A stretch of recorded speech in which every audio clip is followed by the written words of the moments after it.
Hi, and welcome to the speaker series. My name is Ellie Weisbaum, and I'm an assistant professor at the University of Toronto's Buddhism, Psychology, and Mental Health program.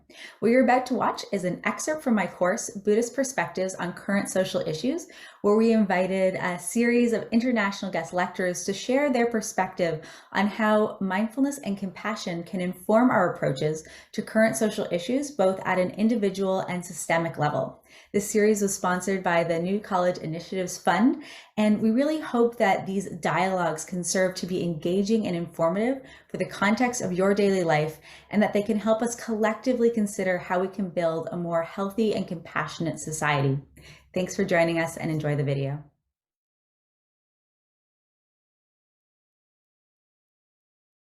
The speaker you're about to watch is Brother Phap. He received a professional BA in architecture from the University of California and worked as an architect and designer for 4 years before becoming a monk. He helped establish Deer Park, which is Thich Nhat Hanh Center in California, along with the other US centers, and in these spaces designed programs and retreats for children, teens, families, young adults, and many different professions. He's led mindfulness retreats in North and South America, China, Hong Kong, India, Bhutan, and Germany. I had the pleasure of actually traveling with him in India and Bhutan and across many centers in Europe to teach and explore mindfulness. He's particularly interested in meditation as a method to cultivate the mind and to consider how this impacts us both individually and collectively.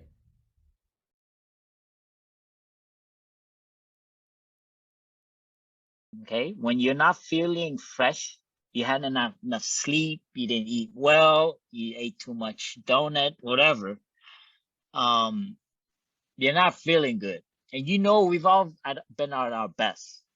Okay, and so when you're needing that freshness, our mind is cluttered and you're just filled with emotion, you're feeling groggy, take a break, go take a walk out in nature, take a hike in the mountain, take a cold shower, whatever it is. This connect with that and come back and cultivate freshness, because we are at our best to deal with any challenging situation when we are fresh. Okay. Yes, I just saw that. That's great. What is it, midterm something? Staying up late? Yeah, I totally understand. So but in college, I have to say there's probably asterisks on what I'm sharing, because I've been through college, so I know, like, there are times when it's not about fresh. It's got to get your work done and drink a lot of Coke.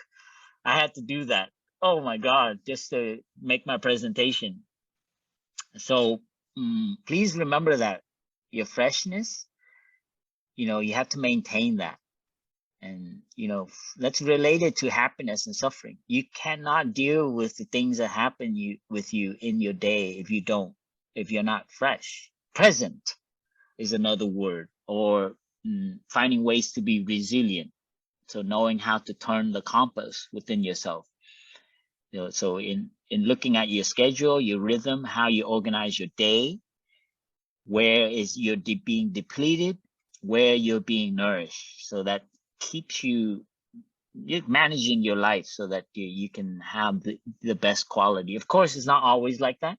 Sometimes you're burnt out, sometimes you're down, but remember that. Come back and bring your mind back and your body back to that state. I have to share this with you. Everyone knows when they have bad breath, right? And you got to go brush your teeth. You were not born with that habit. But now if you have bad breath, oh boy. I mean, those who are considerate, they know what to do. You don't want to do that to people. That's that's gross.